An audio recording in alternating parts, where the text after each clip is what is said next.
Hello friends, winter really slows me down. The cold, the shorter days, it's really zapping my energy, changing my routines and the things I feel like eating. So today I thought I'd share with you how I'm coping with this weather, along with the foods that have been bringing warmth and comfort during this cold season. As cold as it is right now, we need comfort in our food, right? Food that is warming and that makes us feel grounded. Things that can be cooked slowly or easily, but are still really nourishing. So for breakfast, that's really shifted. Usually in the warmer months, I'm a juicer, I like breakfast, I make it easy on myself. I start my day with something healthy, it gives me that kick to the day. But not in this weather, it's been tough. I am leaning into toast with peanut butter, hot breakfast, warm breakfasts, boiled eggs, an omelette, fried eggs. It's been a challenge. And of course, at the weekend, I make myself a nice, comforting, full English breakfast. Oh my God, I love a full English. And that reminds me of home. But first, I start my mornings with a hot drink, either a lovely, strong, frothy coffee or my wonderfully sublime English breakfast tea. When it's this cold, a hot drink sets the tone for the day for me. And I find throughout the day, I lean into a hot drink, some other kind of tea throughout the day, just to give me that comfort and the warmth. Because even my apartment, right now as I stand here, my hands are cold. For lunch and and sometimes dinner, we have been enjoying soups. We're really leaning into our soup. It's soup and stew time. And I have made a plethora of soups, so many soups. Let me get some for you. I've got some in the freezer, let me show you. They've got dumpling in them, carrot. I think you can see some carrot somewhere. Where's the carrot? Here, look at that. It's got carrot in there, it's all frozen, so it's not ideal. I'll show you when it's warm. So yeah, I keep them frozen just like this. I make a big batch of either soup. I make a big batch of soup. I make batches of soup. I've got a 7-quart pot that I use to make my soups.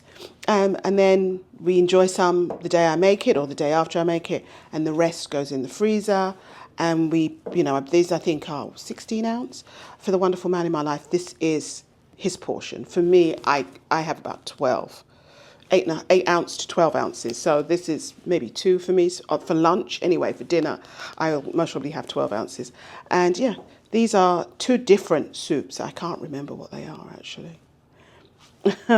But this is how I make sure that we always have soup when it's really cold. And it's really cold holding these, so I'm going to put them back in the freezer. In this soup, you see I've got some dumpling. This is smoked rib meat. The meat in here is smoked rib. And there's also breadfruit in this soup. Breadfruit is an interesting fruit. It's this large fruit. It's grown on trees and it's usually green on the outside. I think it goes yellow when it's really, really ripe. I really see them really ripe in New York. You can bake breadfruit, roast it, break it, and I think you can fry it too. It's a very versatile. It's like a potato in a way. It's got that kind of flavor profile. It's a starch, and it's filling and also quite good for you. So yeah, breadfruit. Try it if you've never tried it before. You'd have to peel the outs. I would just go to Google and see what you have to do to prepare it. It is a great way to add something filling to a stew or a soup. For other meals during dinner time, I try to keep it simple. Baked fish or chicken, and sometimes a little steak. Served alongside some roasted beets, cabbage, braised cabbage, sauteed cabbage, Brussels sprouts, broccoli, and mashed potato. Because the body wants what the body wants, right? But our meals are hearty without being heavy. Easy enough to throw together, even on nights when I don't feel like cooking. And we can't forget the warm snacks. I do love a hot chocolate. Hot chocolate's our thing here. I try to get as natural chocolate as I can get. Sometimes though, it can be really strong, that dark chocolate. But I try to avoid the sugary version. Right now we have some Trader Joe's chocolate. Let me get some and show you. In actual fact, I have 2 types. I have this pure dark mocha which, let me tell you, it's very dark. I tend to, what I've been doing is making this Trader Joe's hot chocolate. And then I make mine with, what I do is I make it nice and strong with using hot water to dilute, what is the word? To dilute? No. To dissolve the hot chocolate. So I'll dissolve the hot chocolate with just a little bit of hot water, and then I froth up some milk and pour it on top, and then I will use, I will top it with this mocha hot chocolate. They have stores. It's kind of I think it's a fancy kind of chocolate. And it's little nuggets. Can you see that? Little nuggets of chocolate, I'm throwing it all over the place. Little nuggets of chocolate, which are very dark. Which are very, very dark. So if you're into a really natural chocolate, this is it. The young man in the household, he doesn't like this. It's too much chocolate for him. He much prefers the Trader Joe's. In actual fact, his favorite is Guittard, which I don't have at the moment. But hot chocolate's our thing in this house. We also like. We also enjoy. This is me and the wonderful man in my life. We enjoy, or he mostly enjoys, a nice coconut rum punch. I've got some in the fridge. Hold on. Here we go. Coconut rum punch. So you can enjoy this without the rum in it, by the way. It's delicious both ways. And so the ingredients in this wonderful drink, let me pour some out.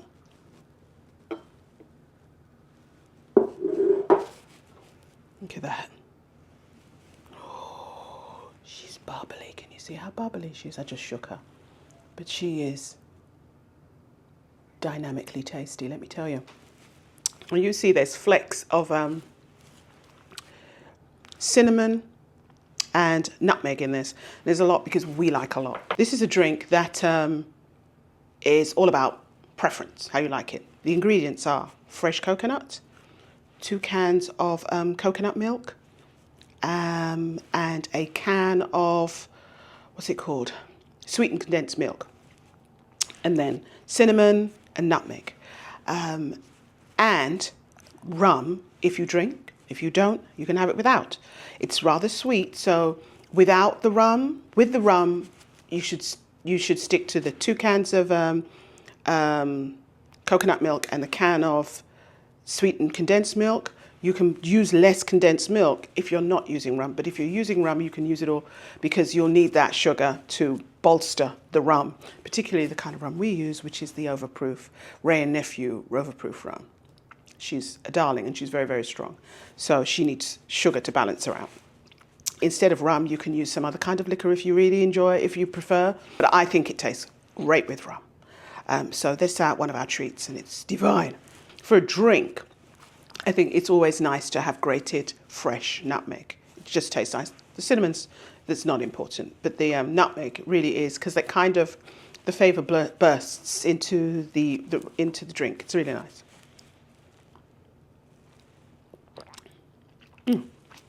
I've got to stop drinking this. I also have, I'm toying with the idea, I've got some pears. I was given some free food not so long ago. And